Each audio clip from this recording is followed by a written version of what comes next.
Okay, everybody, let's get started. And then if we have anybody else joining, we'll just go from there, and they can catch up with us. But just wanted to say thanks for joining this morning. I'm excited to meet with you all. So wherever you are across the states, hopefully you and yours are doing well, and you guys are hanging in there and not going too crazy, being stuck inside at this time and dealing with all this online learning and things like that. So my name's Jesse, and I will be working with you on the AP Lang Comp this morning. And essentially what we'll do is we're going to go ahead and I'll go ahead and share my screen with you, and we'll take a look at a PDF, and we'll off of that. I will also be sort of like keeping my eye on the list of participants. All of you look like you're muted at this time, which is cool. If you have any questions, feel free to just unmute yourself and let me know what your questions are. I built out a couple periods of question and answer in our session today during our hour that you can ask anything that you'd like. So let's go ahead and begin. Let me just go ahead and drag this doc up, and I'll go ahead and share it with you, and we'll just use this. Okay, one sec.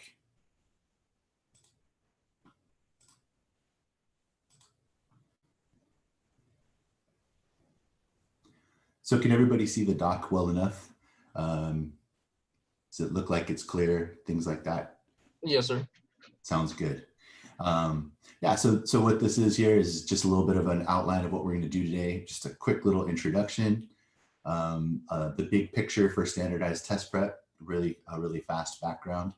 Some basic concepts behind the 3 different types of essays that you typically would have been writing for the AP Lang exam, but fortunately or unfortunately, you only have to do one of this year.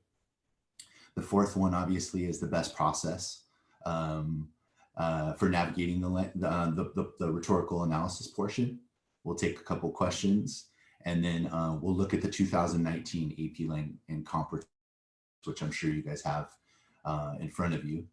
And so you certainly have that the prompt from 2019 out in front of you, and anything that you need to write with, and we'll go ahead and begin.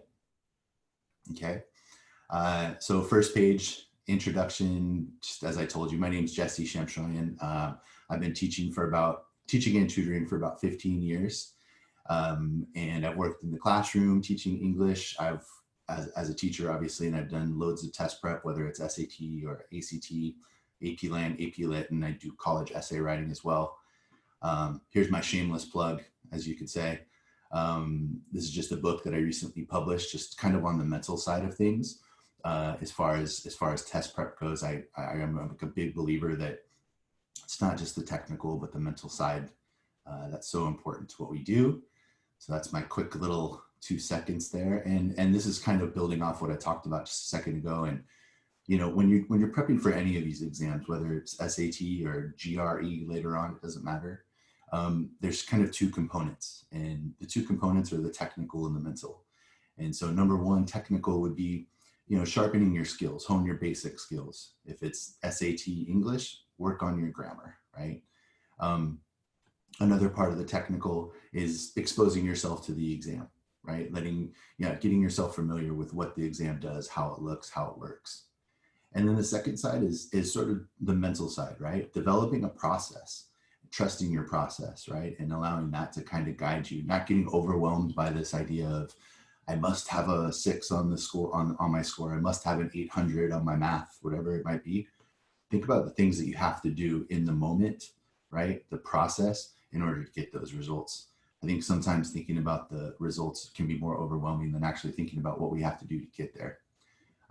So stay focused throughout the exam, right? If you start wandering to other places, like, can't wait till this exam is over so I can go do something else, or even like, oh, this is not going well and I feel anxious, bring yourself back to just what you're doing. If you're writing the rhetorical analysis and you're working on the outline stage, just focus on that. If you're writing, work on your writing. If you're revising, focus on the revising, okay? And then continuing on the 3rd page, just basic concepts. I always feel like the most simple kind of concept between these 3 essays is really important to have clear, right? So when we're writing our argumentative essay, you are the arguer. I don't know if that's actually a real word. I don't think it is. That's why it's in quotes. But you are the arguer when you write your argumentative, and you support it with your own evidence that you find in your brain, right? When you're writing your synthesis essay, again, you are the arguer. You're arguing a position on a controversial topic. In this case, you're supporting it with evidence that has been provided, okay? When we're writing this rhetorical analysis, essentially we're writing it from the other side, right? The other side of the coin. So we are no longer the arguer. We are now the analyst of the arguer, right? We identify the arguer's position and we discuss how this person persuades, right? That's essentially this whole concept behind what we're trying to do. What is the person arguing? What are they trying to get across? And how do they effectively do it? Okay. This little box below is pretty key to me. I actually think about this, whether I'm writing a lit essay, a Lang essay, it doesn't matter. If I'm writing a class essay, every essay is sort of founded or formed around a question, right? We always start with the question. I'm sure your English teachers have said, you know, think of the question that you're answering in this essay and answer it in the form of a thesis, right?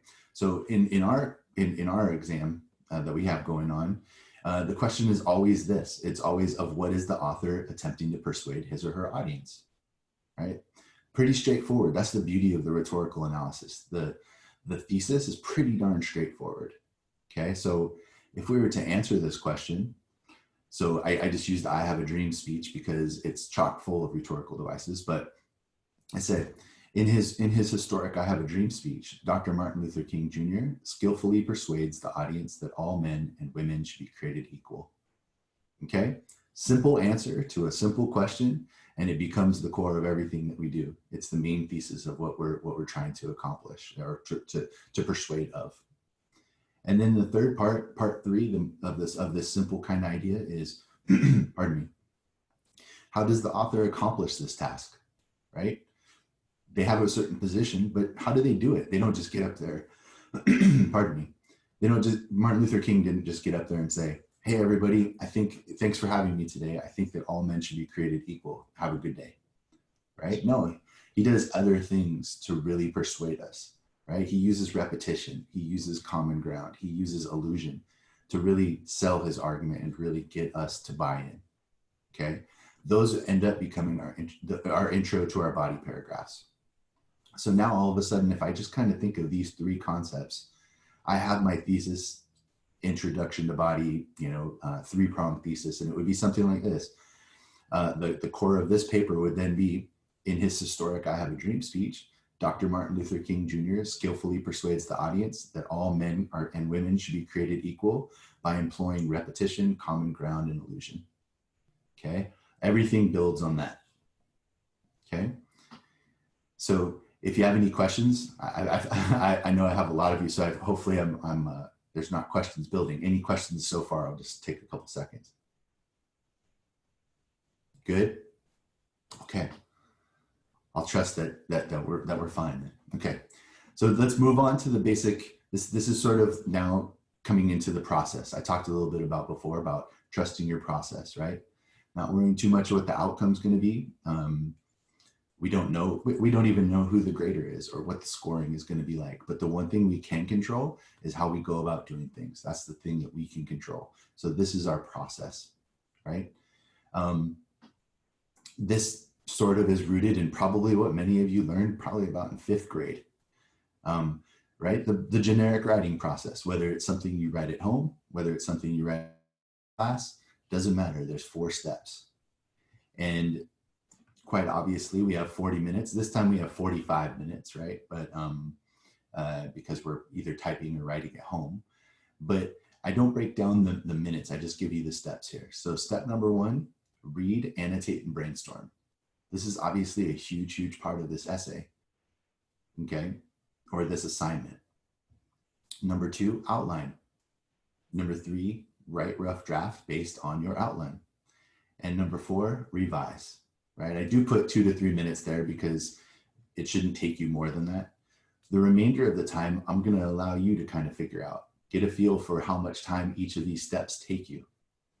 But when you're working the step, when you're reading, annotating, brainstorm, just focus on that step, right? Just be very connected to what you're doing there. Stay focused, when you're outlining, it doesn't need to be anything fancy. It doesn't need to have Roman numerals and, you know, indentations, and doesn't need to look incredibly formal. But when you're working that, scratch down a couple of ideas, okay, and make sure that it's in front of you. The two things, as a former SAT grader, two things that used to stand out to me when I would grade SAT essays: people do not use outlines and people don't revise. Okay, this is, so there's some person out there somewhere in the virtual world out there that is grading this essay. It's a subjective thing, right? There are people that are grading this by hand. So when you don't have an outline, when you don't revise, it makes it more difficult for them to digest, right? Make their job easy. Essentially what you want to do, and your goal is to take that pen out of their hand. Just let them sit back and enjoy their cup of coffee and not be bothered with trying to figure out, wait, what's going on here? And what does this say? And right, make their job easy. We're always writing for an audience. And this audience, we want to please them because they have our score in their hands, right? If we're writing for a teacher, they have the grade in their hands. So we write to that audience, okay? And so obviously that's just a basic background, but you know, do your best to work through each of the steps. For example, I'll have students oftentimes write outlines, and then they'll write their essay completely, they'll write essentially their rough and completely get rid of their outline. And I'll be like, well, why even do the outline? The outline's supposed to make it easier for you, right? It's supposed to take some of that pressure off. It essentially, your outline serves as your roadmap. And so like, if you don't follow your roadmap, I mean, imagine if I was driving from San Diego to somebody out there in Massachusetts or in Boston, and I said, hey, draw me a roadmap. And then as soon as I got my roadmap, I crumpled it up and threw it on the floor of my car, and I just started driving east. Like, the likelihood of me finding you, not so good. But if I follow the roadmap, it's going to make my drive a lot more pleasant, right? And so when we follow a roadmap here, we can keep that structure in place. We can keep our place, essentially. And we can focus on things like elevated word choice and a variety of sentence structures, and really making sure that everything is looking clean. Okay? Quick background on, these are just a few of the hundreds, I'm sure, as you guys know, from different teachers, of the rhetorical devices that are out there. Just a very few of them.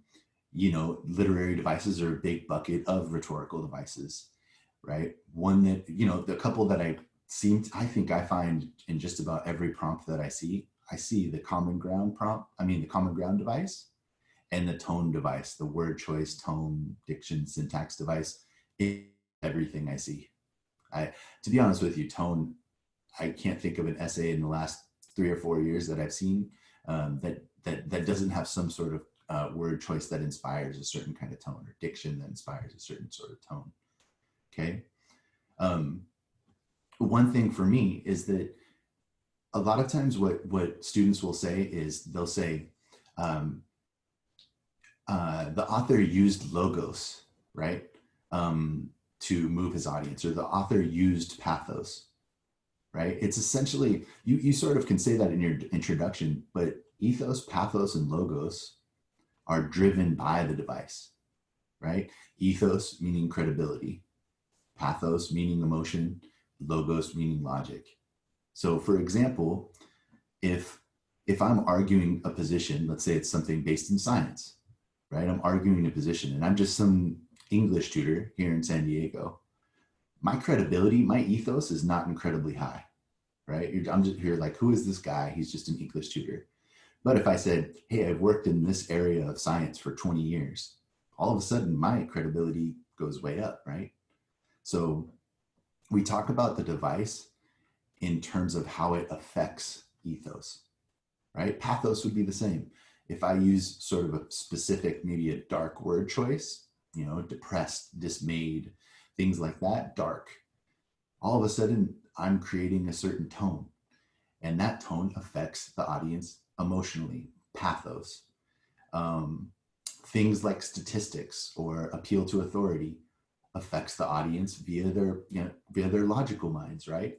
Some people don't buy into opinion. Some people require facts. They require hard data in order to be convinced, right? So instead of saying the author uses ethos, pathos, logos, we would say in our body paragraph specifically, we would say he or she uses this type of device, which influences credibility, which influences the emotion, which moves the logical mind. Okay, that's just a small distinction, but I see it a lot. And that's always a bit of an issue. Okay. As we scroll down, this probably looks familiar. I might be giving you flashbacks from like 5th grade or something, but I have the basics down here. This is a 5-paragraph essay, very simple. Okay. You know, and I really do think that for all of these essays, if you had to write all 3, this 5-paragraph essay is the core of everything that we do. Okay. Super basic, but really effective, right? This gives us this structure. It helps us write and it helps the reader digest. So the introductory paragraph is pretty formulaic in my mind, okay? We're always going to start with general context, right? When I was a little kid, the teachers used to teach it as an upside down triangle in the introduction, right? It goes like this, very general to very specific, okay? So, you know, we start with general context, the big picture, what's going on in this prompt, around what's happening in this prompt, essentially. Then we bring it in a little bit closer. We connect to the context connected to the author of the prompt, okay? Now it goes from big picture, general context out there in the world. Now it's like, okay, out there in the world, connecting to this person that's writing, okay? Then here comes our thesis and our introduction to our body paragraphs, which we already discussed. Right? Obviously, we have 3 body paragraphs. You know, some teachers will teach 2 body paragraphs. Some teachers will teach 3. To be honest with you, I'd rather have 2 very like sort of well thought out and in-depth paragraphs as opposed to 3 kind of sparse. But you know, I think that if you get your practice in, you should be able to have 3 pretty well thought out and pretty well organized in-depth paragraphs. So let's shoot for that. Okay. And then finally, concluding paragraph. When I was a little guy, they used to say, all right, now the triangle flips, right? It goes very specific, back out to the big picture, back out to the general. And so, you know, I always want to restate my thesis, my introduction to my body paragraphs. Then I get back to the context, right? Bring it back full circle.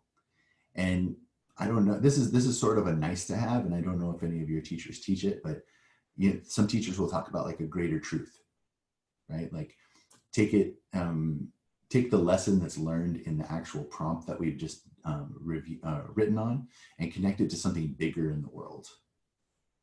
So some teachers like that. It's an optional thing. I think it's kind of like a nice little flair to add at the end. But yeah, you can think about incorporating that if there's time. Okay. In terms of introduction and conclusion, introduction and conclusion are important, right? They are important. When I see, you know, at least when I was at university, you always see teachers that sometimes they'll just put like on your paper, they'll just put A- or they'll put 92%, right? There's no comments on the entire thing. There's no edits or anything like that to be found. And so what a lot of teachers will do a lot of times when you see that, that's kind of evidence that they've looked at the introduction, they've looked at the conclusion, and they've sort of allowed that to like dictate what is going to come, what kind of fills out the rest. It sort of informs their structure, right? But the most important thing on this essay is the body paragraphs. Okay, this is key. And not only just the body paragraphs, but the analysis portion. This is a rhetorical analysis essay after all, so analysis should be pretty important. Okay, so if we go ahead and we look at, I hopefully you guys can all see this and it's not too small, but I have this sort of like formula built out. I mean, you would not want to taste anything that I've baked, but I understand that baking takes certain recipes. And sometimes I might be speaking out of turn, but sometimes it doesn't even matter which order the ingredients go in the recipe, right? But they must be found. Otherwise you'll have a total mess on your hands. So this is essentially my recipe list, my ingredients list for what each body paragraph should include. Obviously, we're going to start with a subthesis. As we said in the Martin Luther King Jr. example, the author employs repetition in order to sway his audience, right? All subtheses are important because they end up holding up, they're kind of the pillars that hold the main thesis up, okay? And then as you see here, I incorporated evidence analysis 1 and audience analysis 1, evidence 2, analysis 2, and audience analysis 2. The analysis and evidence 2 has parentheses around it because sometimes it doesn't make sense to have 2 bits of analysis. Like for example, if you're using a personal anecdote, it might be strange to try to reference it twice, right? It might be a more big picture. If we have something that we're using like word choice, then I would imagine you would have at least 2 pieces of evidence, right? We want to make sure that we're hitting on those specifics and sort of painting that picture. Okay, so as you can see, subthesis, evidence 1, and then this is the part that to me is the most important. Analysis 1 and audience analysis 1, okay? If there was anything that I would write down at this point, it would be this portion. So analysis 1, if Martin Luther King Jr. uses, for example, repetition in his speech, how does he do that, right? Analysis is how does he do that? How does the author technically use the evidence or the rhetorical device? Well, I can tell you that I believe it's like 8 or 9 paragraphs in a row. At one point, he starts each of those paragraphs with the refrain, "I have a dream." Okay, each of those paragraphs 8 times in a row, and he includes that same phrase within the paragraphs, right? That's technically how he uses the evidence. Okay, then even more importantly, the audience analysis. Why is the evidence or the rhetorical device effective in persuading the audience? Ethos, pathos, logos, right? So if I were to talk about repetition by Martin Luther King, I could go in 100 different ways, and none of these ways are wrong. So don't ever think that there's an absolute right way to analyze the audience, right? The only wrong thing would be not including this portion. So this is the part where you can provide insight. You have your own ability to kind of spin this, right? You could say something like, the human brain latches on to patterns. It likes patterns. And so when we see things like this, we're able to latch onto it and digest it more easily when we see "I have a dream" over and over. The human brain appreciates that. That's why it's effective. Or I could say repetition allows us to be emphatic, right? It allows us to emphasize what we're trying to say. I can imagine if I heard the "I have a dream" speech on the way home, I probably could think of 2 things that would be going on in my head. I have a dream and let freedom ring. I have a dream and let freedom ring. I have a dream and let freedom ring, because he says them so many times, right? We don't, when we're listening to a new song that we like, we don't usually end up catching all the lyrics at first, but we end up hearing, we end up kind of humming the chorus. Then we start remembering the lyrics to the chorus because it's repeated over and over, right? So discuss why it's effective in persuading the audience. You can say it's effective because it builds the author's credibility. You could say it affects us emotionally. You could say it affects us logically, right? Those are kind of a couple of logical sort of explanations, right? Maybe I could even say that the repetition of "I have a dream" is an emotional appeal. It hits me in the heart, and every single time that I hear it again, I'm connected to Dr. Martin Luther King because this is his dream, and I too have a dream, right? This is essentially how he persuades us of his argument, right? This is one way, okay? And as we go down, you provide multiple pieces of evidence, but then bring it full circle, concluding sentence. Remind us that this is how the author persuades us of his position, right? It's oftentimes you think of like an outline in English is like linear, or in writing is linear, but it's so circular, right? Like in our overall piece, it's one big circle, intro to conclusion, right? Within each body paragraph, subthesis to concluding sentence. Again, it's many circles, right? It's just like if you were in the courtroom, right? You have an opening statement, you have your arguments, and you have your closing statement, right? It's kind of the same thing with debate. So these circular kind of outlines are important. Okay. So most importantly, let me stop talking at you for a little bit, for a couple seconds, and see if you have any questions. Does anybody have any questions? I have a question. So what's the best way to write a thesis for your introduction? Best way to write a thesis is, if we, as we're going to see when we go and look at this 2019 prompt, allow the prompt to be your guide, right? So for the most part, the prompt is going to say, what is the author arguing? What is the author trying to persuade us of? Right? That is the core question. And you can find that question in the prompt. But your thesis, however you write that thesis, should answer that question. It should be an affirmative statement. Okay. Okay. And so you utilize the prompt to the best of your ability. It gives you what you need, essentially. Okay. Thank you. Okay, you got it. Any other questions? Yeah, I have one question. So yeah. I know that in many prompts, there's always, a couple of devices that come off as really obvious within a speech or whatever, text it is.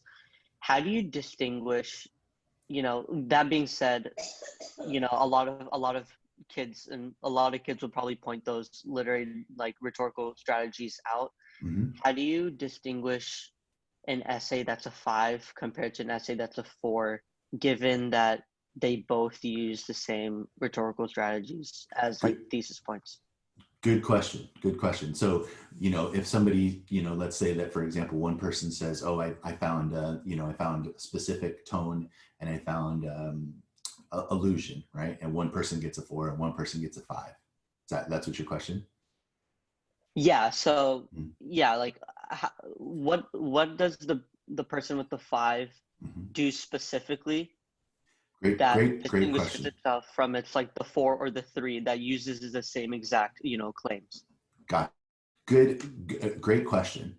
I will say 100% it comes in the form of 3 things, right? We have to sort of think about context, right? And we're going to talk about that with the Gandhi prompt, but context, like what's going on in that situation to push the reader to use this tone, right? The context behind it. And the other 2 things that are so important: analysis, how does the author use this evidence? And audience analysis, why is it effective? How does it touch the audience, right? I think the people who, whether you're getting that a 3 or a 4, and then in addition, getting that sophistication point, right? Usually, those people go really in depth in terms of context, analysis, and audience analysis.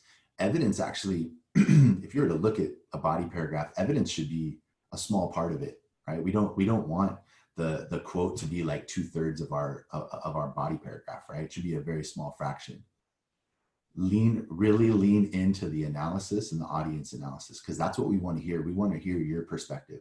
We don't want to hear quotes from the author. We already know what the author said. We want you to explain to us how it works and why it's effective. That's to me that's the person who gets the 4 every time.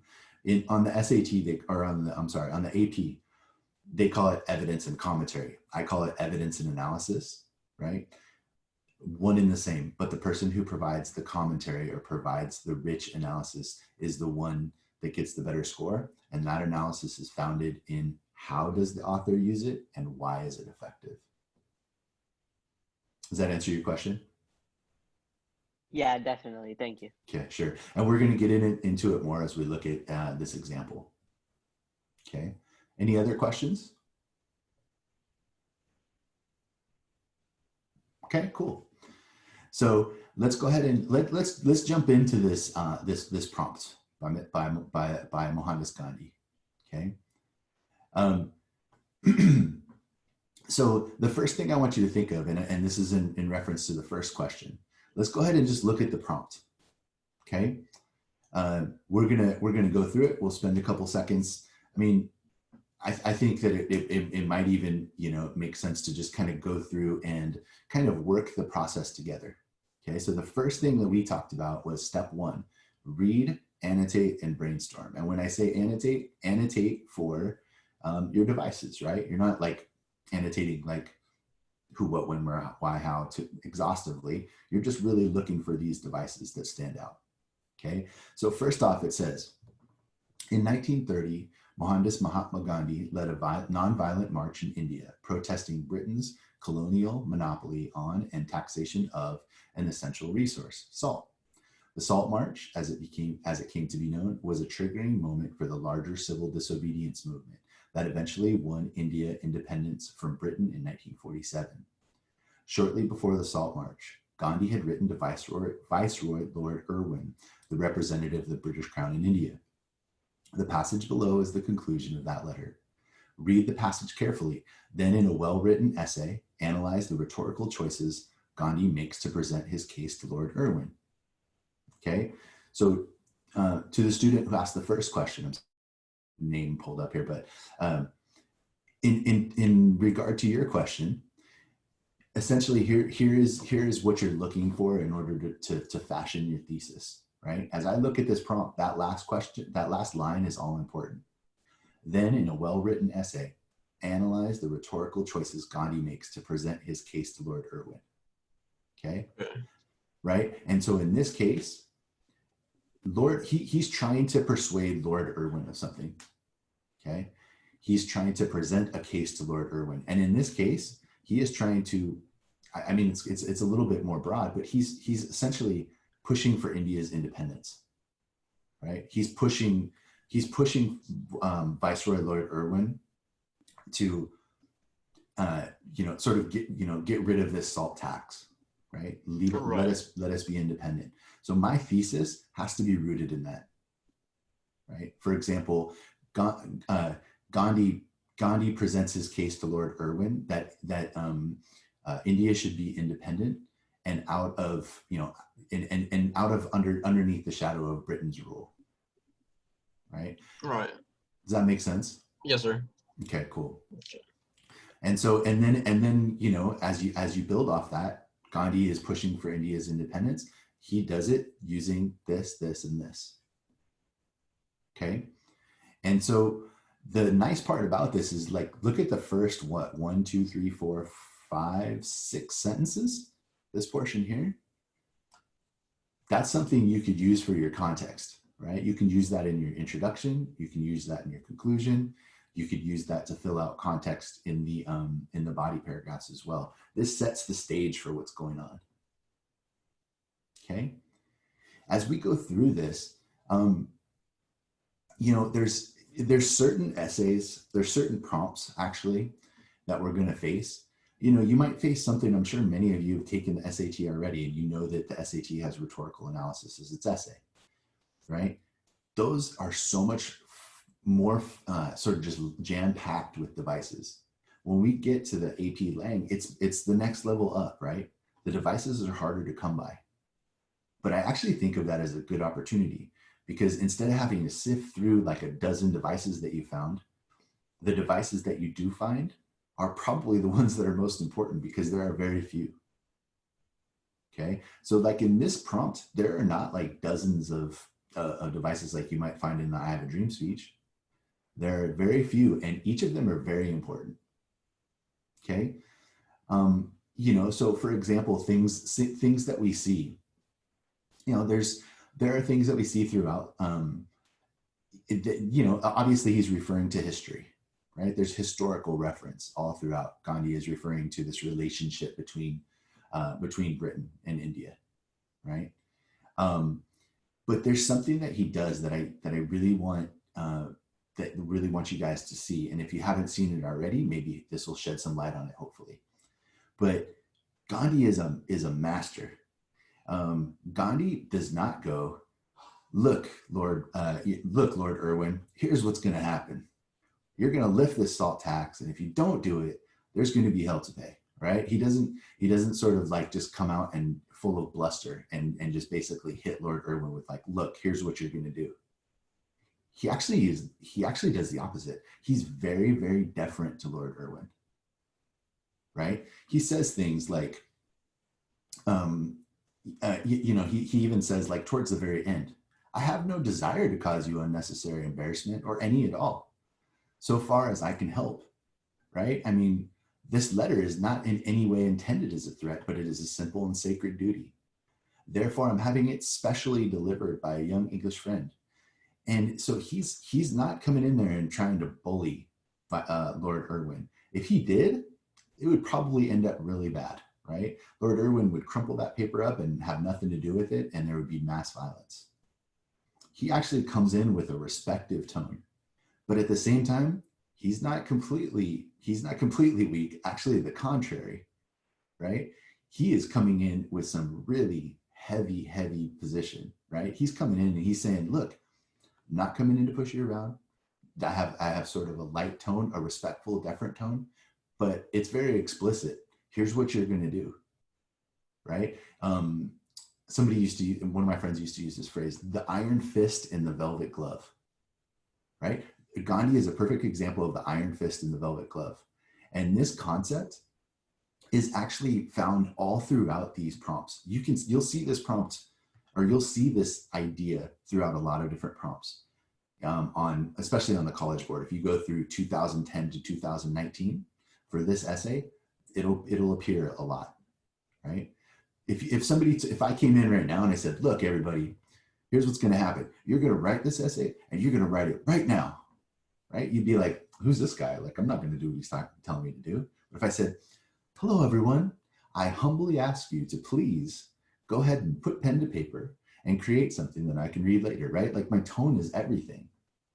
Okay, I'm still asking you to write the paper. I'm not gonna, take that part away. I want to get something out of it, but I get a lot more by coming at you with this tone, right? And so that's really the skill that Gandhi has here. Okay, he uses other things like there's this idea that right through the middle, it actually is in paragraph. Let's see this one here. Okay, so this here. So he says, the plan through civil disobedience will be to combat such evils. Okay, he doesn't say that, hey, Lord Irwin, the British are evil, but he does say that, hey, Lord Irwin, you and the British are evil. And he essentially paints the Indian people, him and the Indian people, as good, right? He is creating sides here. He's saying we are good. If we are basically being oppressed and taxed in this way, that is evil. What side do you want to be on, right? Do you want to be on the side of good? You want to be on the side of evil? There's other things that you'll find all throughout this, especially through this paragraph. There are a variety of if-then statements, right? A variety of if-then statements. That's a rhetorical device as well. I mean, look what he says here. But if you cannot see your way to deal with these evils, and my letter makes no appeal to your heart, on the 11th day of this month, I shall proceed with such co-workers of the ashram as I can take to disregard the provisions of the salt laws. I regard this tax to be the most iniquitous of all from the poor man's standpoint. As the independence movement is essentially for the poorest in the land, the beginning will be made with this evil. He continues on by saying, I hope that there will be tens of thousands ready in a disciplined manner to take up this work after me. Okay, he's saying, if you don't listen and you don't understand our request here, our very forceful request, you're going to have massive protests. You're going to have a problem. But he doesn't say it in a harsh way. So if-then statements come into it. Those are just a handful of the things that I see when I go through this. You may not, like I said, you may not find a whole bunch. There's other things like specific word choice. He says things like, in this paragraph, I think the word choice and kind of mood it creates is nice. He says, but when my eyes were opened, I conceived non-cooperation. The object was still to serve them. I employed that same weapon that I have in all humility successfully used against the dearest members of my family, right? He says that he uses the word like serve, right? He's being sort of like subservient or deferent or respectful, but then he uses the word weapon in the next sentence, right? Those are two very, very specific word choices that create very specific moods. At the very end, he says, It will be enough to melt the stoniest of hearts. That's a beautiful image, right? So there's probably, you know, you might be able to find a half dozen devices here, but the thing that you should take advantage of is that there aren't that many devices. The devices that you do find are very important, okay? And I think that you'll often find that tone is a massive one, and word choice always creates a certain tone, right? Tone is built out of specific word choice, okay? Any questions about that? That would sort of be the brainstorm, read, read, annotate, and brainstorm step.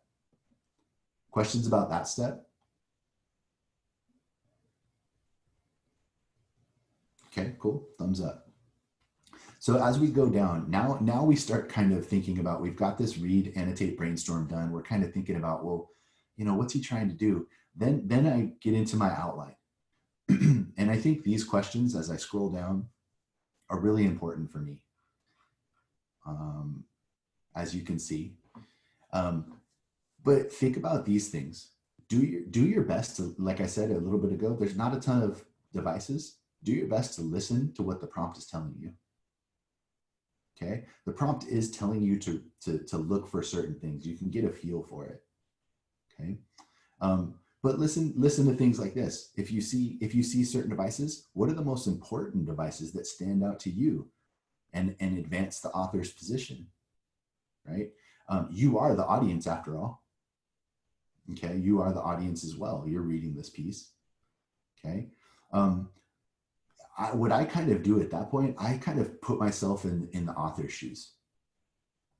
Okay, in Gandhi's shoes. What devices and techniques does he employ to advance his position? I mean, we all know that Gandhi, I don't know if you know, but Gandhi was an attorney, right? He started out as a lawyer, right? So he's got this very logical mind. And so I imagine Gandhi sitting down, I don't know if, you know, sitting down, I don't know, you know, in his room or in his office or whatever, and pulling out this pen and going, you know what, I need to get across this point that India needs to be independent and the British rule needs to ease up, right? That's what I want to get across.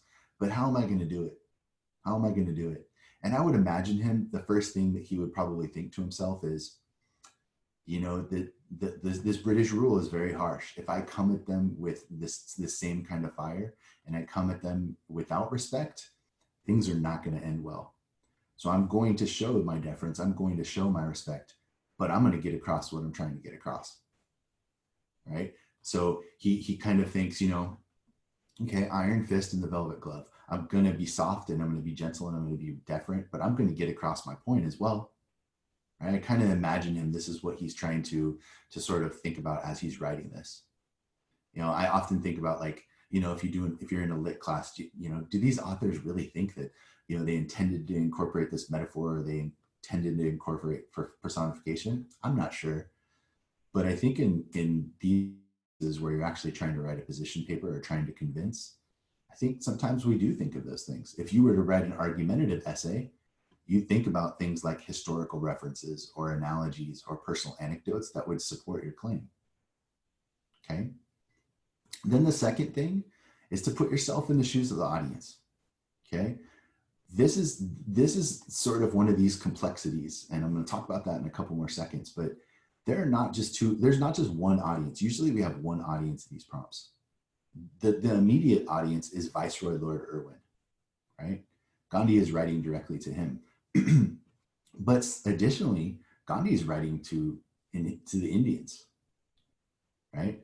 There's talk at the very end of this prompt. I think he says something about publication. Let's see if it's in here. Yes, he says in the second to last paragraph, he says, "I shall gladly refrain on receipt of a telegram to that effect." Oh, I'm sorry, previous sentence. "And if you will care to discuss matters with me, and if to that end you would like me to postpone publication." So he's threatening him again. He's saying, look, if you respond to me directly and we can resolve this, I won't publish this. But if you don't, and this doesn't work out, this is going in the newspaper and Indians are going to read it, right? So this piece is written not just to the Viceroy, but this is written to all Indian people as well. He's basically saying, if I get arrested, I expect tens of thousands of you to be in the street protesting. right? We have to all stand together. In that way, he actually, if we're thinking about that audience, there's another rhetorical device, common ground. Okay. And so, I think about there's a couple things, also that I want to talk about. They always talk about sort of in your introductory paragraph, right? We may not want to say in our introduction, Gandhi uses if-then statements, word choice, and tone, or something like that, and explicitly say it, right? That's a little bit more basic. It's proficient, but we want to be a bit more advanced. So we might say something like that. We might say something like, the author uses Gandhi uses a respectful but explicit tone, right? Logical if-then statements, and powerful visual images, or something like that, right? Like, take it to the next level. You don't have to exactly just spell it out. You don't have to say common ground, repetition, things like that. You can say it in other ways, right? I could say something like, I don't have to say statistics. I would say, I might say, compelling data. It's the same way, but it sounds more elevated, right? And then as you get into the body paragraphs, you don't necessarily have to say, okay, he uses, like I said, he uses if-then statements. You don't have to spell it out, but you could say sort of like logical reasoning, and the reader will understand that. Okay. The other thing is for some of you who are trying to really, really push for that sophistication point, for that, like, kind of taking it to the next level, I think that there are two elements there's some elements of sophistication, things to me that stand out, that make an essay go above and beyond. Number one, vivid language, right? Vivid language, people using, word choice within their means. Don't just throw words in there if you don't know what they mean, but, vivid language, use solid language. Have a strong register, right? The reader wants to be convinced that you know what you're talking about.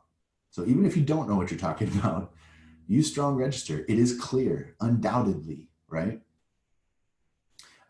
Two other things that really stand out to me when it comes to that sophistication point: complexity of argument. Okay, the complexities of the argument.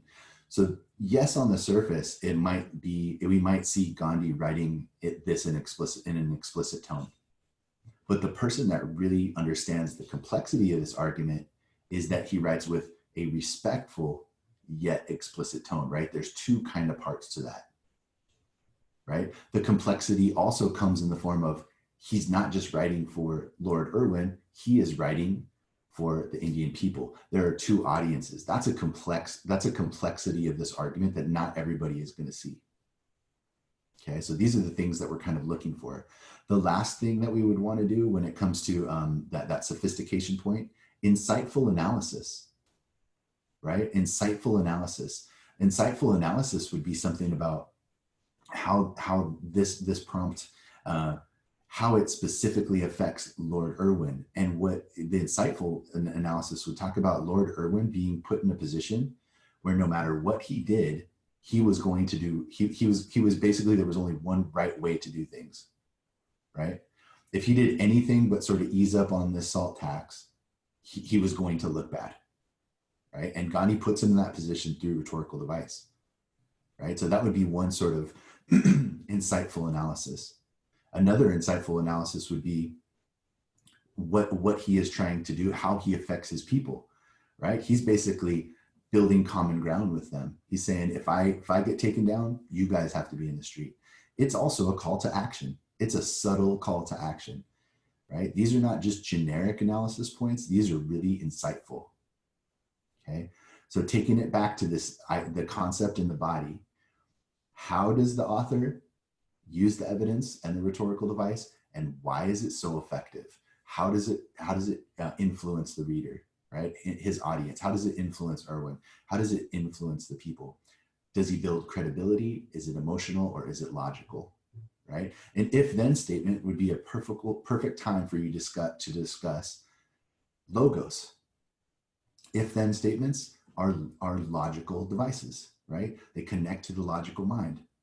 Okay, so those, pardon me, those people who sort of use reasoning would be attracted to that, right? The tone might be something different. The tone might be something more pathos related. It might be something more emotional. Maybe he's stirring his people. Maybe he's stirring or maybe he's showing respect and flattering Lord Irwin. Those are the things that we would kind of talk about. Okay, so that's sort of the outline portion. Then obviously, as we get to that point, we're gonna write, and make sure that you take a couple of minutes, whether it's 1 minute or 2 minutes, and you're in a situation now where you guys are writing at home. So read it out loud to yourself. If you're stumbling over things and things sound a little bit awkward, make that fix, because a person who is reading this and hasn't written it is going to stumble over it even more. And we don't want to give grader any opportunity to pick up that pen. We want them to just sit back, drink their coffee, and give you the highest score that you possibly can get. Okay, so I know that's like a ton of information, like in 1 hour, at least it feels like that for me. But what I want to do is I want to spend the last few minutes. We have, you know, a handful of minutes left, but any questions that you guys have, like anything that you want to go over, it could be in terms of process, it could be in terms of this particular prompt. Ask away. The floor is yours. So I was wondering, you said we should have 5 paragraphs in total. Is it okay if we have 2 body paragraphs instead of 3? Sure. I mean, you know, obviously the ideal is 3, but there's no rule that says you must have 2 or you must have 3. I've read some amazing essays that have 2 body paragraphs, but imagine that like those 2 body paragraphs have to be pretty dense and pretty well thought out, right? 2 body paragraphs that are really, really well thought out trump 3 that are really sparse. Okay. Okay, thank you. You got it. Any other questions? Yeah. So we didn't really go over this. Yes. But when would be a good time to use like quotes in your essay, like referencing the essay that you looked at? Sure. Great question. Thank you. You know, so there's 2 ways that you can do it. You can incorporate quotes. And you can incorporate, you know, you can paraphrase as well, or you can incorporate a combination of both. Okay. I'd like to see if I have something like if I'm referencing like a personal anecdote, right? Something that's really big. It's most likely that you're only going to kind of reference it, right? You're going to say, you know, Martin Luther King Jr. discusses his time spent doing this in his I Have a Dream speech. You wouldn't necessarily quote it, because it's so big. But if we use something like, you know, for example, the tone with Gandhi, then we would probably want to have at least 2, maybe 3 quotes indicating this tone and really like kind of hammering it home. So think about, you know, when you have something that's a smaller device, maybe 2 or 3 quotes would be, where you're looking. You don't want to have these big unwieldy quotes. You want to have like nice, concise quotes. I'm not sure how many of you know or how many teachers have worked with you on this, but it's always nice to embed your quotes as well, right? So you use portions of the quotes, not the entire quote within your writing.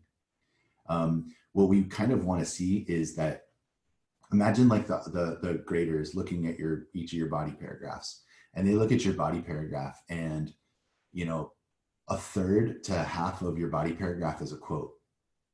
That looks like somebody else's essay. Even if it's not, even if your analysis is amazing, these people are grading these really, really quickly. Just to let you know, like for an SAT grader, you have 6 minutes to grade each essay. That's what you get paid to do.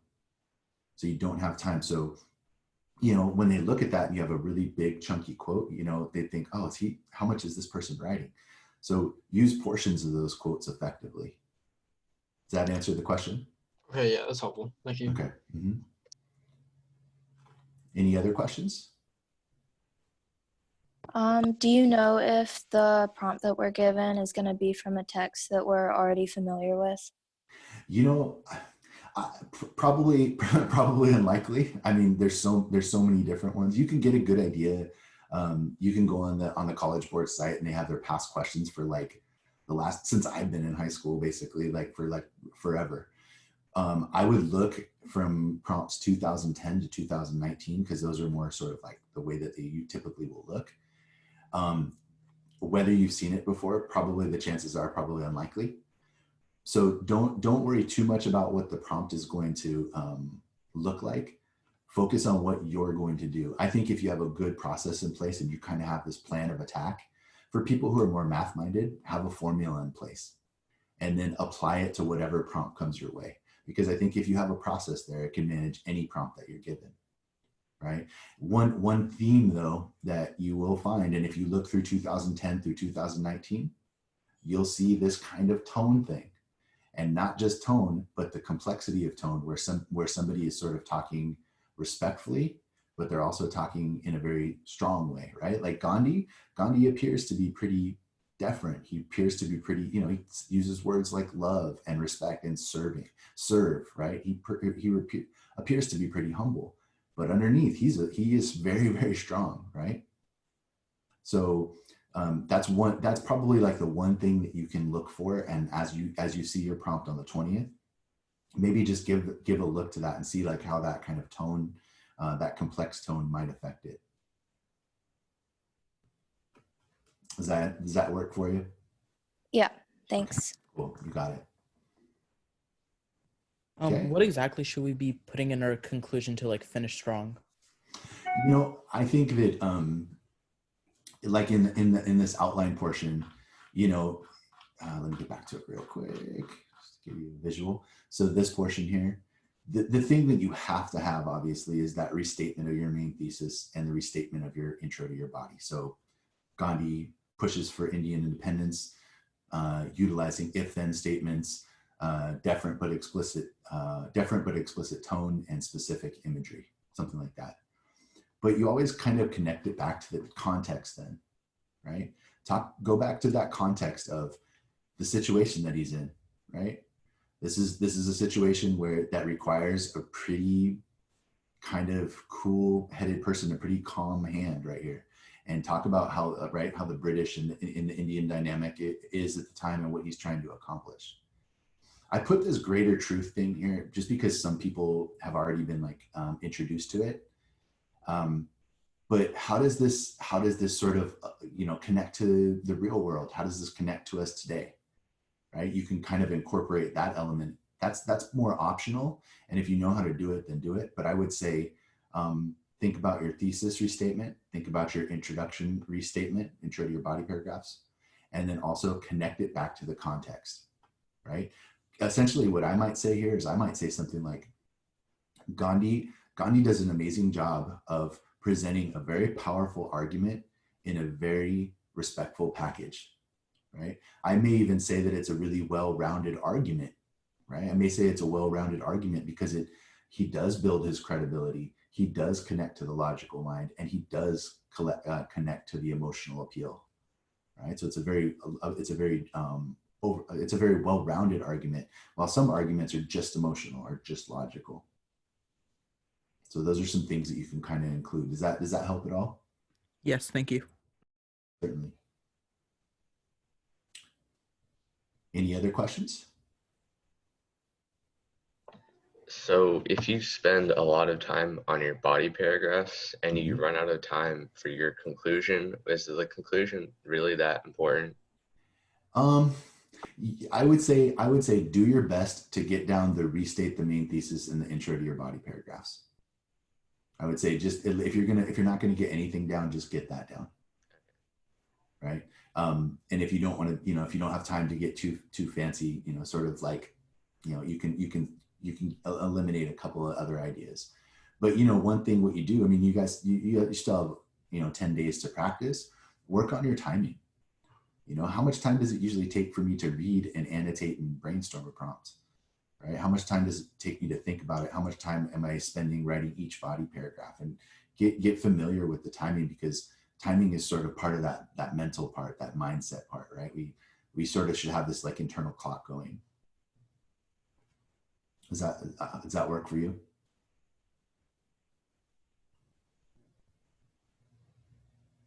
Okay. Other questions? All good questions. Thank you. These are good. Okay. It's quiet now for a couple of seconds. So yeah, so we'll go ahead and wrap up there. Hopefully that's been helpful for you, but work on your process over the next couple of weeks. right? I think that, like I've said the word process probably a dozen times already today, but I really think if we have this strong process in place, we can manage anything. We can manage any prompt that they choose to send our way. Okay, so have your process in place and really hone that this week. And then as you're practicing, stay focused on each step of that process. Okay, and at that point, I think that you should feel much more comfortable if that's sort of the thing that you sort of focus on and really hone. All right, so I hope it's been helpful. I hope that you guys do great. Best of luck. I'll be rooting for you guys from afar, and yeah, go get them. All right, and stay safe out there, and best to you and your families. Okay. Thank you so much. Yeah, my pleasure. Thank you. Take care, everybody. Thanks. Bye. Good day.